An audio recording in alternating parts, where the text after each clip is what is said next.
Saludos, muy buenas noches, bienvenidos. Es 18 de enero. El juez Garzón ha entrado por la puerta principal del Supremo, donde solo se habían congregado algunas cámaras y periodistas que están cubriendo el desarrollo de la vista oral. Hoy se interrogaba a los 6 testigos. El juez Baltasar Garzón acudió este miércoles sin apenas apoyo en la calle a la segunda jornada del juicio que se sigue contra él en el Tribunal Supremo por cometer presuntamente un delito de prevaricación al autorizar las escuchas de los imputados de la trama Gürtel con sus abogados en la prisión.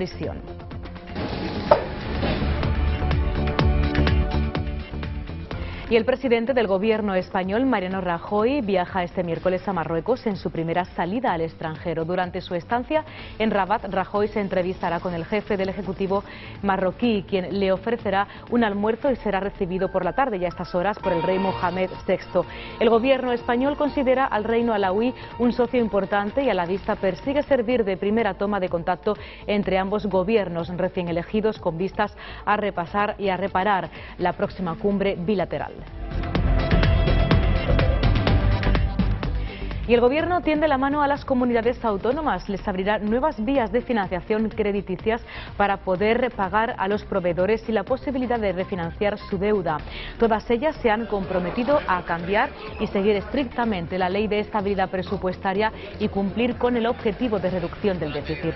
De no hacerlo, el Gobierno podrá intervenirlas y castigarlas con sanciones económicas. La consejera de Hacienda y Administraciones Públicas de la Junta de Andalucía, Carmen Martínez Aguayo, ha reconocido estar muy satisfecha con el consenso alcanzado.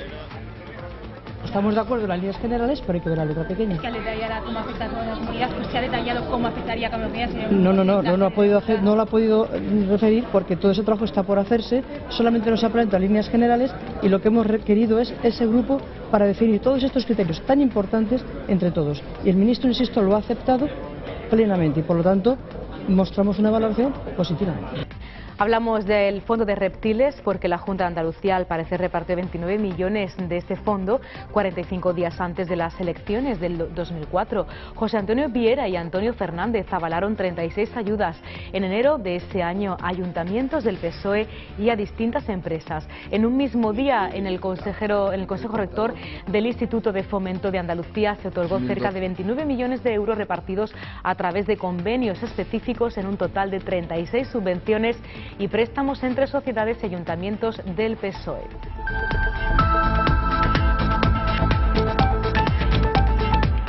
Y agentes de la Policía Nacional han reanudado hoy la búsqueda de los 2 menores de 2 y 6 años desaparecidos el pasado 8 de octubre en un parque de Córdoba. Pesquisas que se centran nuevamente en el entorno de la finca de Las Quemadillas y en el río Guadalquivir. Fuentes cercanas a la investigación han informado de que en el operativo participan unidades caninas y de subsuelo que se centran en las inmediaciones de la finca familiar de los menores en Las Quemadillas, además de una unidad acuática que peina el Guadalquivir a su paso por la zona. Una búsqueda que podría responder a la aparición de nuevos indicios contra el padre de los pequeños, José Bretón.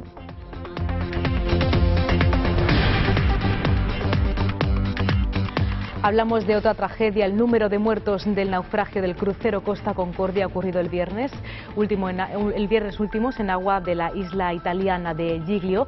Aumenta allá a 11 de momento, mientras crece la polémica sobre el comportamiento del capitán del barco, Francesco Centino, tras salir a la luz las conversaciones que mantuvo desde tierra con la autoridad costera. El comandante del crucero dice ahora que no abandonó la nave, sino que se cayó a uno de los botes salvavidas.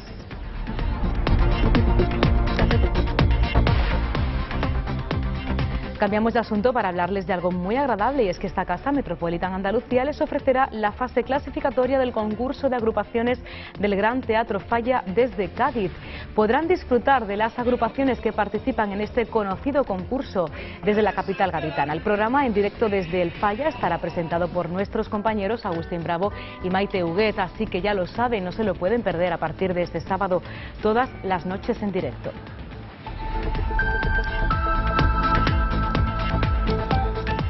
Y como no, tenemos que hacer un repaso también por toda la actualidad deportiva y para eso tenemos, como cada día, a nuestro compañero Hugo Vaca, al que saludamos de inmediato. ¿Qué tal? Buenas noches. Buenas noches. ¿Qué nos cuentas?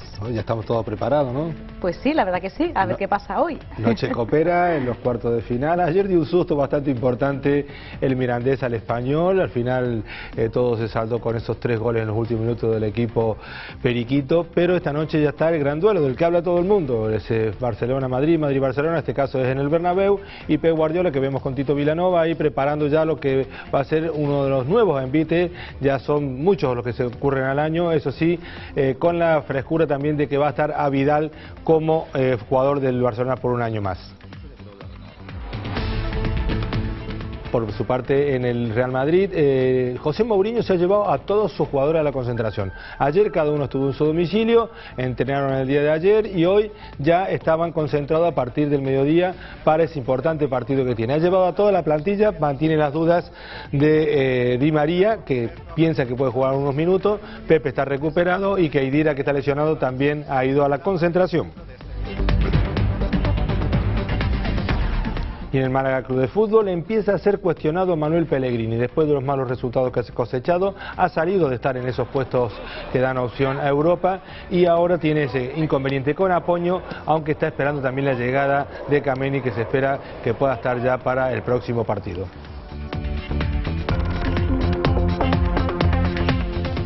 Y el Unicaja de Málaga tiene también un difícil compromiso. Este jueves empieza el top 16. Le enfrenta al Real Madrid. Quedó primero en su grupo, el Unicaja quedó cuarto y en esta ocasión, eso sí, va a estar con muchas bajas el equipo de Chus Mateo.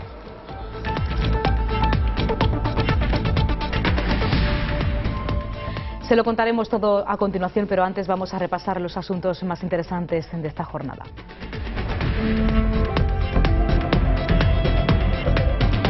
Se lo contábamos, se siguen investigando las causas del naufragio del crucero Costa Concordia. Su capitán se encuentra en arresto domiciliario, asegurando que no abandonó la nave.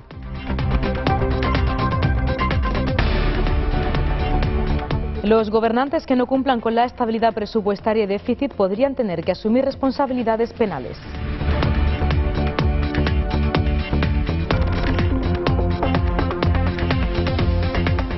Científicos valencianos han presentado un robot rehabilitador que ayuda a paliar el deterioro neuromuscular que sufren las personas que han tenido un ictus cerebral.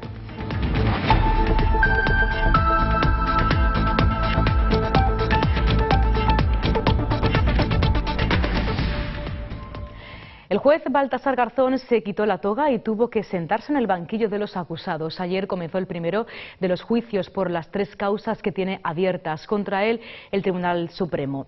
En esta ocasión está acusado de prevaricación por autorizar las escuchas del caso Gürtel. Ha acudido este miércoles sin apenas apoyo en la calle a la segunda jornada de este juicio. Que el artículo 31... Segunda sesión del juicio contra Garzón en el Tribunal Supremo.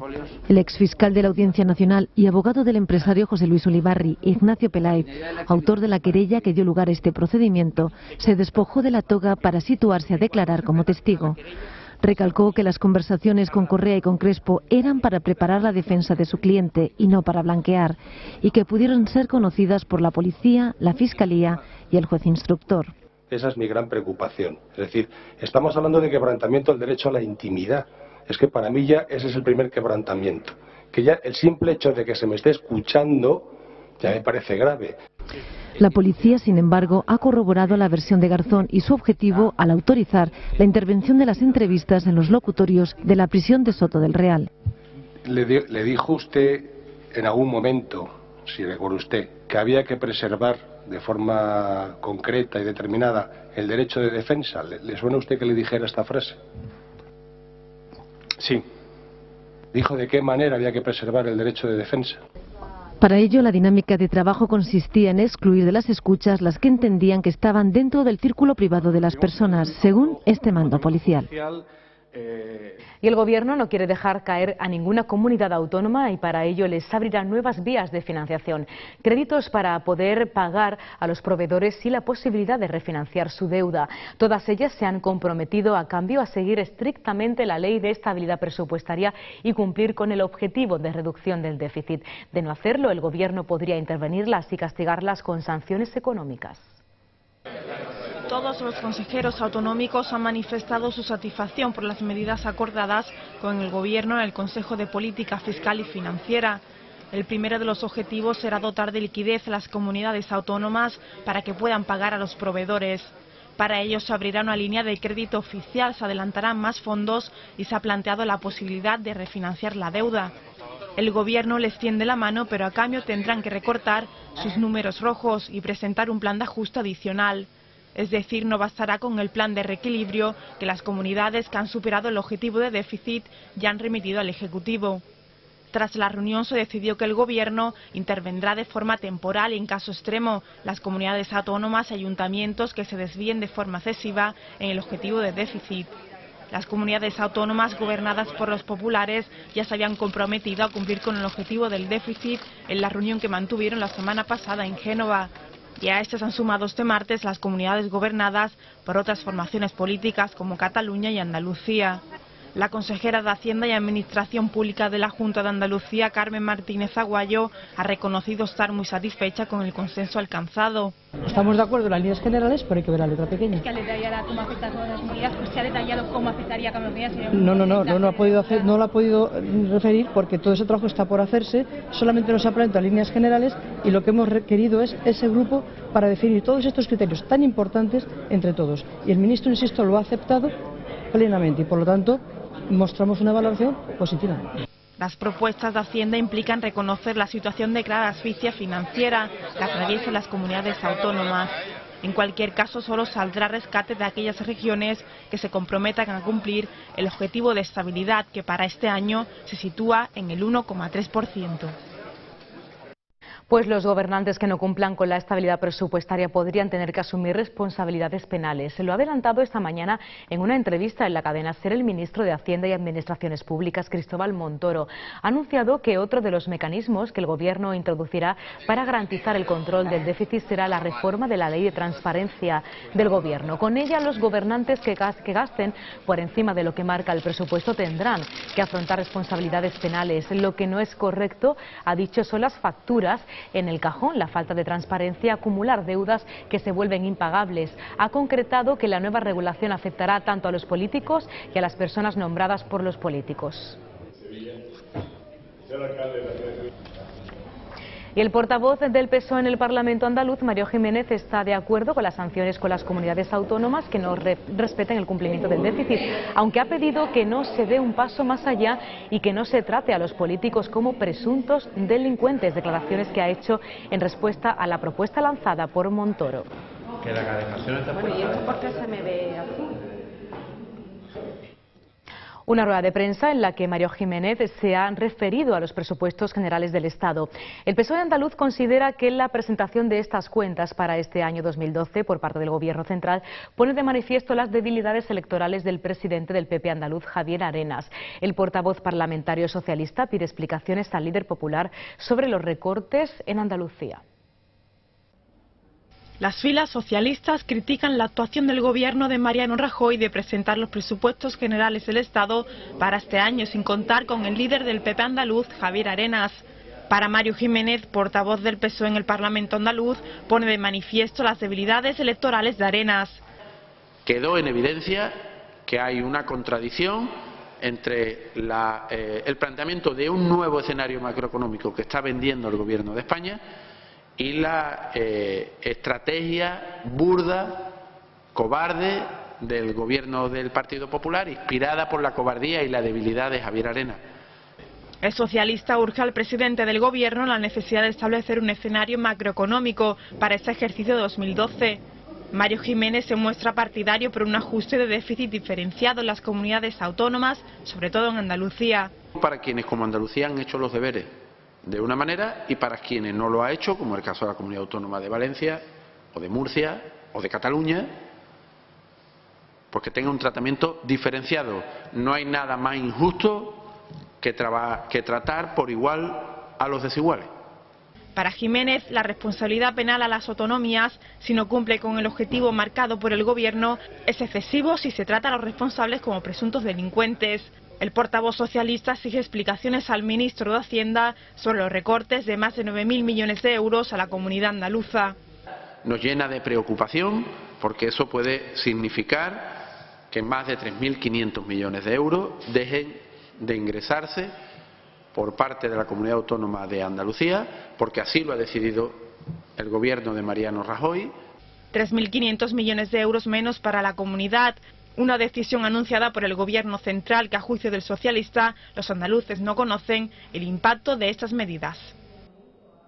Y al tema de estabilidad presupuestaria de comunidades autónomas también se ha referido el líder del PP andaluz, Javier Arenas, desde Almería, donde ha presidido la Junta Directiva del Partido Popular. La decisión del Consejo Político y Fiscal es fruto de un gobierno capaz de llegar a un consenso y diálogo. Así lo ha dicho Javier Arenas. Y me alegro que la consejera de Economía y Hacienda de la Junta de Andalucía lo haya reconocido. El acuerdo de ayer en el Consejo de Política Fiscal y Financiera es una buena forma de expresar que hay otro gobierno capaz de alcanzar consenso, capaz de dotar de liquidez a las comunidades autónomas.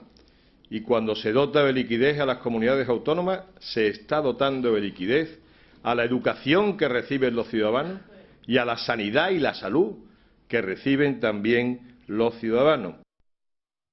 Esto ocurre en España, ya en la zona del euro que lastra las previsiones de crecimiento global para 2012 y 2013. Es una realidad del Banco Mundial, así lo indica, que ha revisado a la baja las perspectivas de crecimiento global al 2,5% para el 12, y el banco argumentó que esto se debería al debilitamiento de la zona del euro y la ralentización de las economías emergentes. Los países avanzados crecerán un 1,4% y los emergentes un 5,4% en 2012, lo que significa una rebaja media de un punto. En junio de 2011 el Banco Mundial pronosticaba para la economía mundial un 3,6% para 2011 y 2012. No obstante, el informe destaca ahora que las recientes medidas tomadas en Europa, como el fortalecimiento del Fondo de Rescate o la unidad en materia de impuestos, han logrado reducir la presión sobre la deuda soberana de países como Grecia, Italia, España o Francia. La entidad alerta además de un posible contagio a los emergentes.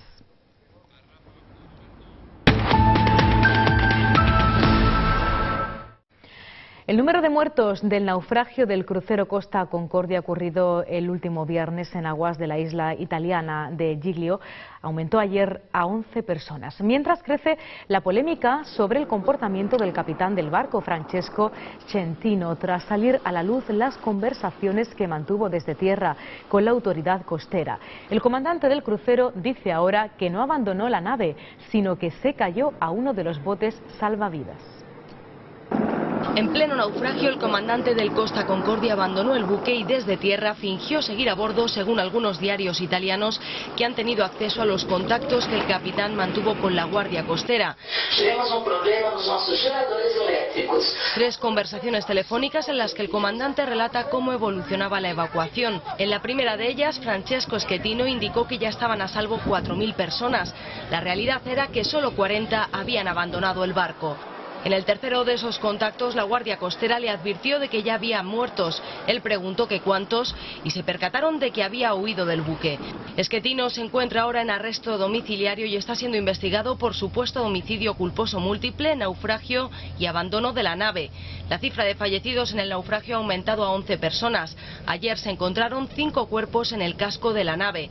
La tarea de los buzos no es sencilla. Aunque el crucero Costa Concordia parece estable sobre las rocas, la fuerza de las olas podría cambiar rápidamente su inclinación, dejando atrapados a los socorristas. A pesar de los riesgos, la búsqueda de los desaparecidos sigue adelante y este martes se han realizado explosiones controladas para abrir boquetes en el techo de una de las cabinas para así acceder a una zona que no se había podido revisar. Ahora el crucero amenaza con causar un desastre ambiental. Se teme la fuga de 2.300 toneladas de combustible de la nave. Y comienza la agenda de exteriores del presidente del gobierno español, Mariano Rajoy, que viaja este miércoles a Marruecos en su primera salida al extranjero. Mantiene así la tradición iniciada con Felipe González de elegir al país vecino como destino del primer viaje al exterior del inquilino de la Moncloa. Durante su estancia en Rabat, Rajoy se entrevista con el jefe del Ejecutivo marroquí, quien le ofrece un almuerzo, ya se lo ha ofrecido, y también por la tarde su reunión con el rey Mohamed VI. El gobierno español considera al reino alauí un socio importante importante, parte de un área fundamental para nuestro país como el Mediterráneo. La vista persigue servir de primera toma de contacto entre ambos gobiernos recién elegidos. Marruecos celebró elecciones legislativas el 25 de noviembre pasado, con vistas a preparar la próxima cumbre bilateral que podría tener lugar en torno al verano, julio o septiembre próximos. Y más cosas, cientos de personas despidieron al expresidente de la Xunta en el cementerio de San Pedro de Perves. La Real Banda de Gaitas de la Diputación de Ourense recibió el féretro de Manuel Fraga con los restos mortales de este gran político español. Manuel Fraga descansa ya en el cementerio de Perves, en el municipio coruñés de Miño. A las 5 de la tarde llegaba a la iglesia parroquial el coche con los restos mortales del presidente de honor del PP, fallecido el domingo a los 89 años. Allí lo esperaban familiares, amigos y autoridades, encabezadas por la vicepresidenta del Gobierno, Soraya Sáez de Santamaría, y el presidente de la Xunta, Alberto Núñez Feijóo. El féretro, cubierto con la bandera de Galicia, ha sido trasladado hasta la iglesia parroquial bajo los acordes de la banda de gaitas de la Diputación de Ourense. En la iglesia, que se ha quedado pequeña para acoger a los centenares de asistentes, se ha celebrado un funeral oficiado por el presidente de la Conferencia Episcopal y el arzobispo de Santiago. A continuación, el cortejo fúnebre se ha dirigido al panteón familiar. Entre las autoridades asistentes, el ministro de Justicia, Alberto Ruiz Gallardón, el expresidente José María Aznar y su esposa, la alcaldesa de Madrid, Ana Botella. Respetando su deseo, Fraga ha sido enterrado junto a su mujer, Carmen Estevez, fallecida en el 96. Concluido el acto, se han producido escenas de emoción entre los familiares y muestras de afecto por parte de las numerosas personas que se han desplazado hoy hasta Perves para rendir un último tributo al político gallego.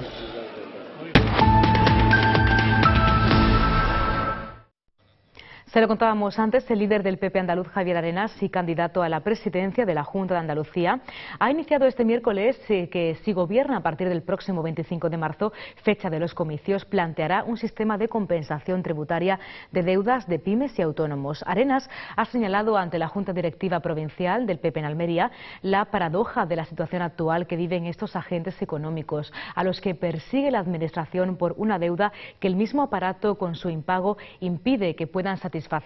Arenas ha hablado de cómo será la campaña electoral de su partido de cara a las próximas elecciones.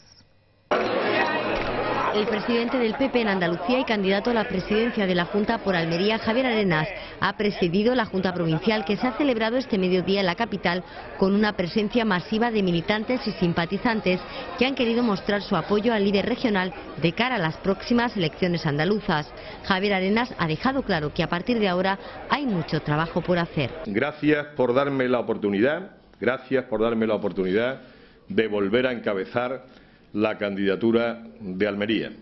Gracias también al partido y a Rosario por aceptar ser la número 2 de esta candidatura.